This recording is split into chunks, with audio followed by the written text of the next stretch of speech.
Hello, everyone. Well, first, I want to be sure when he said free beers, it's not within this room. I see a lot of people here. Just to be clear, there's no beer here now. You should probably go out for it. Do well. So, my name is Mario Corchero. I work at Bloomberg, and I'm here today to speak about datetime. I'm working in news automation, and I went through a lot of pain when working with time-sensitive applications in Python.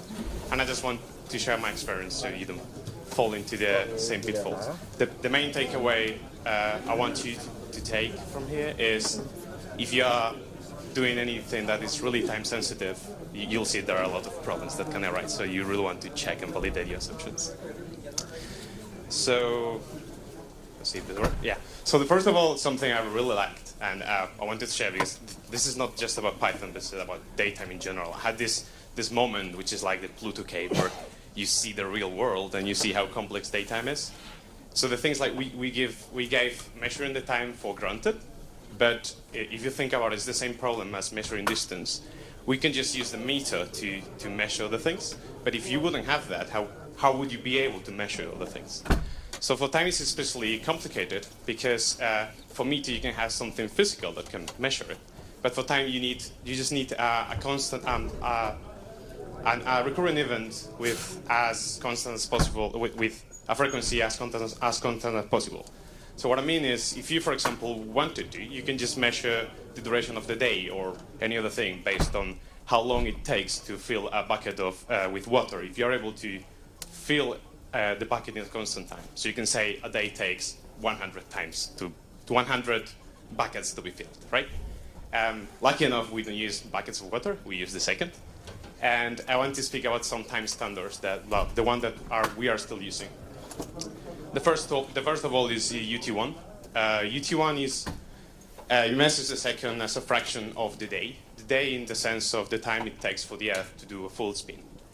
And this is great. It's great for civil times. And now, before it was just being based on when we see on like the solar time, so whenever you see that the Earth has fall compared to the sun. Nowadays, you are using position of stars and more complex things. As a curiosity, if you ever wonder why do we have 24 hours, it's because the Egyptians had a system based on 12, not a decimal one, because of the joints in the finger. You can read more about that. It's really cool. So then we looking for this recurrent event, like with as constant as possible frequency. We realized that microwaving session makes it electron oscillate at a very nearly constant frequency. Yet I read it, I couldn't memorize that sentence. And so we started to build atomic clocks, which are just using session. And this is great. This is what's being used for astronomical times. This is what TIE standard stands for. It's like International Astronomical Time. It's really, really precise, and it's actually so precise that the civil time in the Earth will deviate from it, which is clearly an issue.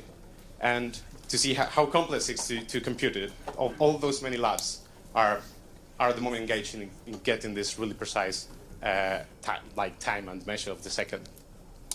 But then UTC came. UTC is what you all want to use. It's the savior. It comes with a lot of problems as well, but that's what everyone is using now. So this is a standard that measures the time the same way that TIE does. So it's based on session clocks, but so it doesn't deviate. What it does, it has support to add a leap second every so often. We just had one in December. I don't know if you felt it. Your life was a second longer, and so. Just by doing that, you can measure the time with a really precise instrument, and you can keep noon being the time where the sun is in the sky, in the top of the sky, but just adding the leap second. This comes with a lot of problems for us, so as developers, because now minutes can have up to 61 seconds. Well, we'll see more about that. So. UTC came as well with the concept of time zones and UTC offsets. So a UTC offset is just an amount of time you will subtract or add from UTC to get your time. So the things like whenever you speak, the problem is you never speak on the time on UTC, right? If you're in New York, you are 5 hours yeah, minus 5 hours. No, plus 4 hours. You can check it. The idea is, the idea is you want 12 o'clock to be the time the sun is in the sky. So you will use time zones. Sorry, UTC offsets. And then there is the concept of time zones, which is there are as many as you see here, and there are all kind of weird time zones, like some countries being hours and a quarter, and hours and 45 minutes, and all kind of crazy things that's come from political issues, as in my country wants to be in this time earlier than yours, and you just don't want to deal with it. You just want to use an open source library that will do it for you and just forget about it. But a time zone is just a region that where everyone in there follows the same standard time. I know this looks already complex, but well, we'll get into what kind of issues that come. And then the last concept I wanted to introduce before going into some code is timestamps versus wall time. So there are two kind of times. A timestamp is just an absolute point in like the absolute line of time, whilst the wall time, so for example, the time a star will have been born, or the time a log was put into a file, something like that. Whilst wall time is more like, I'll meet you in 2 weeks at 2 o'clock. It's just a day and a time in a specific location. And those just follow kind of totally different rules to be more interesting, of course. So first of all, I'm going to give some facts and tips from the experience I had. So fact, a time without an offset cannot be mapped into a timestamp. So if in Python you have a datetime library, which is part of the standard and is great, more or less, but you have a method which is called now. You can use it to generate an instance of the datetime, and it's just returning the current time.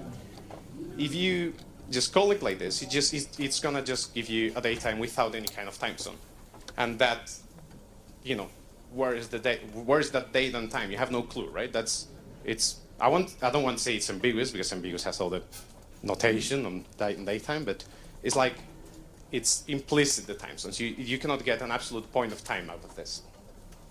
Those times are referred in Python as naive datetimes, in opposed to time zone aware datetimes, which are the datetimes that have a time zone attached to it. And Python, something I love from Python APIs, you cannot mix them, so if you compare them, you will get an exception. So the tip is just set the offset. Whenever set the offset so you get a time zone aware datetime. When you call now, whenever you create the datetime, just remember to pass the time zone if you want an absolute point on time. And this will give you, again, the same date, but with the time zone on it. And it will respect the time zone that you pass. Because on the previous one, it was giving you like the time depending on whatever time zone your machine is configured, which I'm sorry you don't want, because you don't probably even know where your machine is, right? And yeah. So then when you see all this, okay, I'll just, pass the time zone and that's it. Then DST comes. DST is this great idea we had to save electricity many years ago, which is we will just move our clocks forward in sprint and move them back in autumn, with the idea of it will look like the sunrise is later, but as well the sunset is later as well. So this will save this will save light, because people will be more time awake when there is light on the sky, right? And this might have been great at the time, but at the moment it has been so everyone agrees that whether it's saving or actually costing money is only a 1% of the total money, and it comes with all kind of hassles like all kind of problems in software development, because you have to deal with this craziness of one location having two different offsets. And as an interesting thing, because people will have less sleep the day the clocks are moved. The Monday after the DST change is the day with the highest peak of suicide. So why are we still doing this, right? Some countries are moving out of it, but well. So in fact, a time zone can have more than one offset. You can see here, we can get a time zone using the PyTZ model. And you can get the time zone in Euro Brussels. This is using the Olsen database, which is available with PyTZ. It was the recommended library until 3.6. From 3.6, you should be using datetime. And here you can see we pass a date in winter, And the offset is +1. This is Central European time, and this is standard time.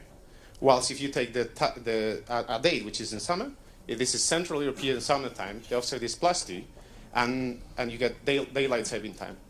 This, like, you know, if you think about all the problems that can come from here, if you're working with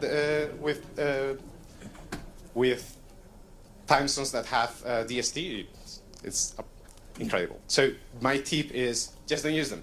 Just use UTC. Whenever you can, just use UTC, and you'll be fine. I know it's a really bad tip if you have to use time zones because your clients are using time zones. So if you want to do that, I would suggest you that you save as well the time zone and you just convert on the borders. It's like Unicode. You do this Unicode sandwich. So I would do the same with the time zones. You can use both PyTset or dateutil. This is like this. You just call whenever you get a datetime with UTC, all conversions are saved from that one. If you create the date with other ones, it's not that. Just use UTC. So whenever you have a date, an absolute point of time already, you can call it as time zone and pass a time zone, which you can get both with dateutil or with PyTset. And this is a safe conversion, and you will get a datetime for whatever time zone that you ask to pass. Next, you cannot map a future wall time to a timestamp. You must like, come on, like we already saw time zones. If I have a date and a time zone, why don't I get an absolute point of time, right? If I tell you, meet you next Friday at 2 o'clock in Turkey, that's an absolute point. That's an absolute point in time, right? Well, it's not, because countries will change the time zones. Countries will just decide to stop following DST, and they will actually give really short advice of it. Last example was Turkey just deciding to stop following DST. And yeah, this can get really messy if you don't update your time zone database. This is a really important tip. You really need to update PyTset or dateutil or whatever you're using, because otherwise it's going to bite you back. You might be using a really old version of a time zone. And for some, also an interesting thing, there was a country that changed time zones from offset -12 to +12, and that meant that they missed a day in the year. So those poor people has one less day. Well, maybe they got paid the same salary and worked one less day. Depends on how you see it. But yeah, and can you imagine like having to work with all kind of this weirdness? So just use a library that supports this. Don't write your own stuff for this. So after all this painful thing, you just decide to send your datetime object, like the beautiful absolute point in time, into a JSON payload. And guess what? JSON doesn't support any kind of JSON board, right? Isn't that JSON what it stands for? So JSON doesn't support datetimes. Oh, sorry, it doesn't have any kind of way to represent those. So you need to serialize that. The best way to do it is use a standard, right? You just don't want to format it however you want. You might be thinking like, come on, we are Europeans. We think that a date is a day, month, year, hour, minute, second. But turns out that in the US, they actually do month, day, year. I know it sounds crazy, but well, whatever. And month, day, year, I promise it's true. And in Japan, they do the other way around. They do year, month, day. And so just use a standard. There is ISO 8601. It has representation on strings for all kind of date and time related objects. And you're using a standard. You can rely on that. You can tell other people just use that instead of saying, I like to format my dates however you want. If you don't like strings and you want to use integers, you can use an epoch-based representation. The idea is you will choose a date. For example, for Unix, the epoch for Unix is 9070, and you start to count the seconds from them. So you just add 1 to the integer starting from that point. There are all kind of epochs, like 1970, which is the most famous, is just for Unix. But that's also a way to serialize an absolute point in time. By the way, Unix time just is like UTC, but ignores the leap seconds. So, where's the? Oh yeah, fact. Time arithmetic can be really ambiguous. When you say I want to add a day to a datetime, what do you mean? Do you mean you want the same time but the next day? Do you want to add the number of seconds on the day? Because it's not the same, right? We have things like DST. And if you are here, you have some days that are 23 hours and some days that are 25. Because of the DST change, there is a point on the time where the clock goes back 1 hour, and there is another point of the time where the clock goes forward 1 hour. So the horrible tip I'm going to give you is just think about it. And validate your assumptions. Just test whatever you're doing. The image has nothing to do with what I'm saying. I guess I saw some faces like, it's a tennis ball doing that. So just whenever if you are sensible to this kind of things, like DST changes, because you're not using UTC, because you're not using the previous T I gave you, which you shouldn't, then be aware that if you're doing arithmetics on daytimes that have time zones that follow DST, you're going to have issues because they might not behave as you think about them. And if you're using PyTZ, which is even worse when dealing with that, datetime fixes that. If you're using PyTZ, you need to call normalize after doing all kind of arithmetics. So reviewing the tips, be aware of the different standards of time and know which one you are actually thinking about. What I mean is, like, you might be thinking on astronomical times that you might be using UTC, and that's gonna lead to some issues. Use fixed offset time zones if possible. Ideally UTC, UTC, UTC, UTC. That's what you get from this talk, UTC.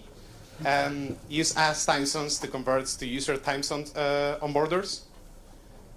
Keep your time zone database updated, whether you're using PyTC or datetime.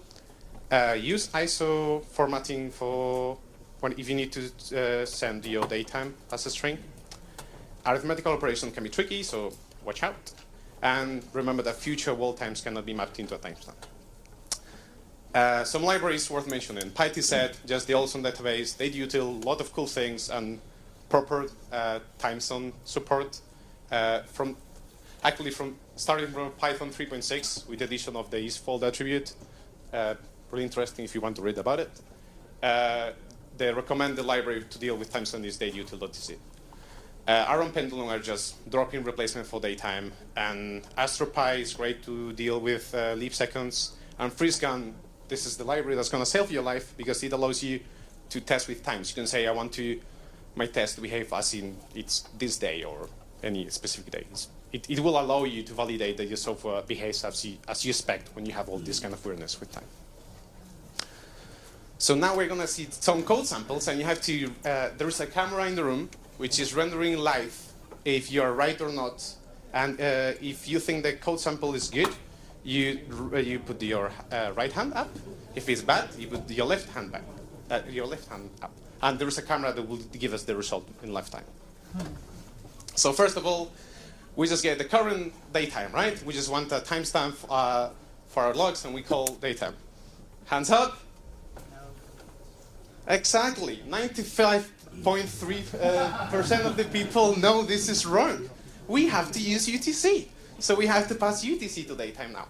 Because otherwise your log will you'll start to see weird things in the logs, like time going forward and then going 1 hour back. And you don't want that, right? You want an absolute point of time. Next one. There's not much you can do here, but do you think there's going to be any problem with this? So you have a time zone, you get the external client, and then you localize whatever naive daytime you had. So hands up, right, left. Wow, so many people participating in this. And wow, it's great. This is because of the beer or what? So yeah, it's still the people that answer, most of them are right. This is going to cause you problems because when you localize a naive daytime with a time zone, this function has a beautiful parameter called isDST, which will tell you whether you are in the isFold or not. Like whether whenever you are in these specific situations where you can have ambiguous times where there are some times that appear twice because of the going forward and going backward of the hour. This will just silently give you one of the two, and you don't even know which one. You can pass here isDST equals none, and this is going to throw an exception in that situation. Next one. Oh, I'm really bad on time, so I'm going to skip this one. It's bad because the UTC again, right? And also because Here we are relying on the time being monotonic and ascending, and that's not always true. All of you are right, even if you didn't answer. What about this one? We want to send the time to a client, and we decide, like, hey, I'm going to format it with this really cool format because it's what I learned at school. So the times are going to look like this. Who thinks this is good? All right, come on. Cool. Cool, you're getting better, eh? 99.3%. Yeah, we use these formats, right? We want to use the standards. We don't want to just, come on, think about the poor guy that's going to parse that. So you just use this format, and whenever you parse it, you can use something like dateutil.parse. There's no, or you can just use in datetime. You can use strp time to parse that. Last one, really quick, because I'm out of time. You want to get the total number of seconds. This one is really tricky, but I know you are really good with daytimes already. So you want to get the total number of seconds on 3 years, and you're going to bet your salary on this. Is this good or bad? Come on, it's bad, it's bad. Great, exactly. 101% of the people got this right. That's new record. Why is this bad? Because Python doesn't deal with leap seconds, so this won't take into account the leap seconds. You know, for most of your use cases, it might be fine, but again, you just have to be aware of this kind of issues that you might face. In total, it's 99.999% of. That's great. That's great. You're an expert on datetime. So, well, I hope you got the. Be careful with datetimes. If you're just a normal user of datetime, just stick UTC and forget about all the problems. You have really time-sensitive applications. Just do some research because it's really tricky. And last but not least, don't worry, this is not one of those slides where I'm saying, like, come to have a coffee to our company, I will recruit you and everything. No, this is just, so I'm a member of the organization of the PyCon Spain this year. It's 100 of people coming, awesome city, awesome food. It's amazing, right? So beautiful. That's what I studied. And we really want you to welcome you, especially if you speak Spanish. If you don't, you're welcome, but we might have a track in English, check the schedule. If you're a sponsor, though, you should really have to look into it because 20% of the people are unemployed in Spain. This is perfect environment for recruiting. That said, if you want to have a coffee on our... please come and we can speak about a lot of things like recruiting and all that. That's all. I have some more material if you don't ask any questions. And if you ask a question I don't know the answer, my guinea pig will attack you on this night.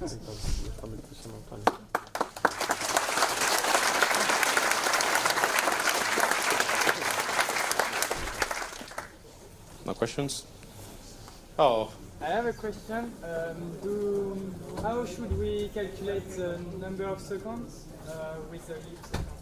Yeah, so if you want to take into account leap seconds when you're computing for some total number of seconds, I guess it's because your use case will probably something astronomical, something like that. You should really have a look into AstroPy, because that's a library that has support for leap seconds, and that would be the right way to do it. That said, when you're doing operations like, I want to see how many seconds between two dates, and you are not that much concerned about the accuracy of it, you can just go with datetime. But for really accurate things, you should really go with AstroPy.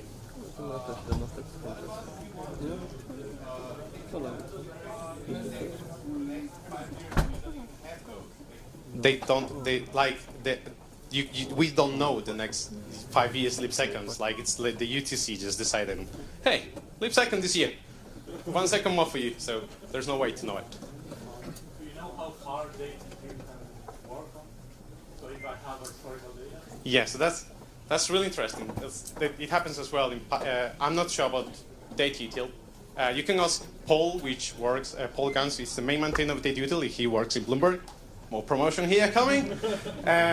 But yeah, it's an issue because, for example, datetime doesn't go farther than, I think, 9,900, blah, blah, blah.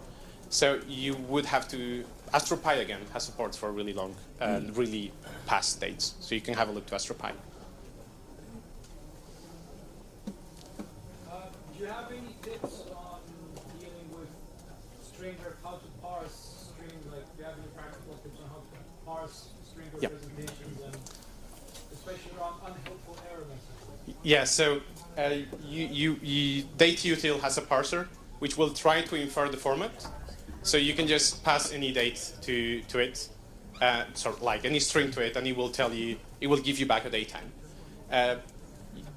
You want to use that only if you really don't know the format, because it tries to infer.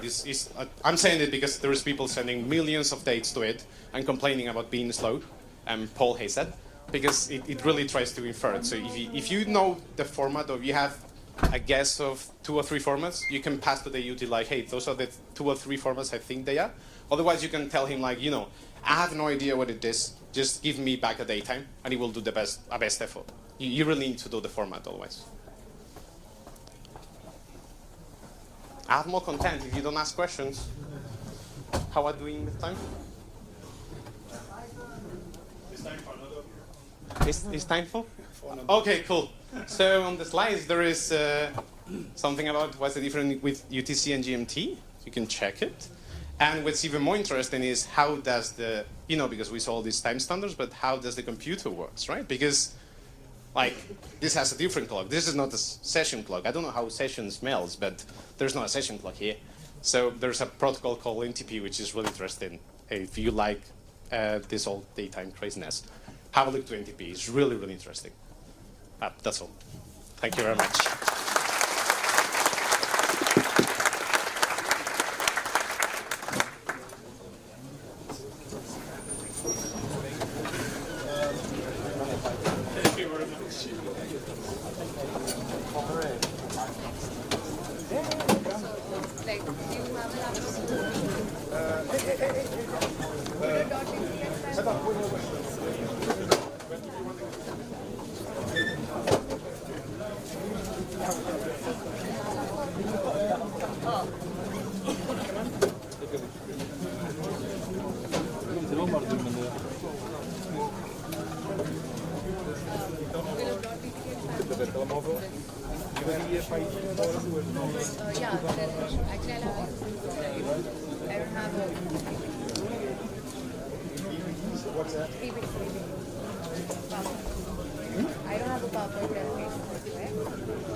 You're free to use your own laptop, and you have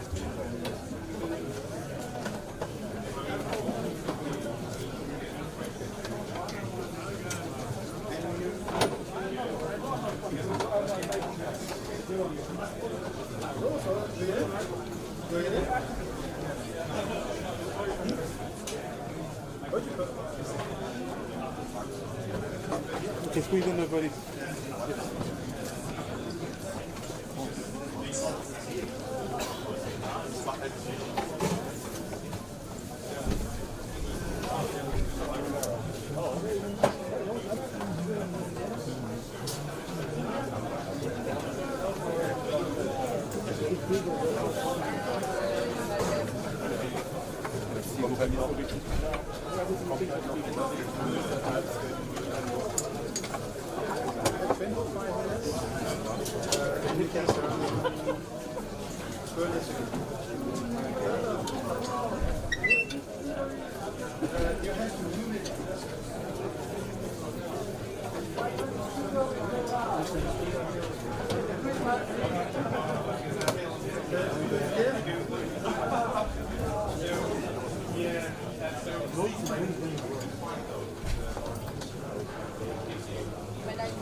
Because I have to, I'm going to stay here and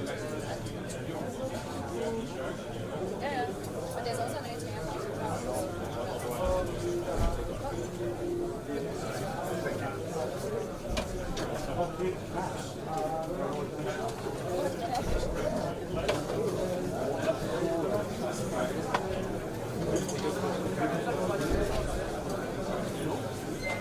I'm not sure it's just that. I'm not sure it's just Corchero. Test, test.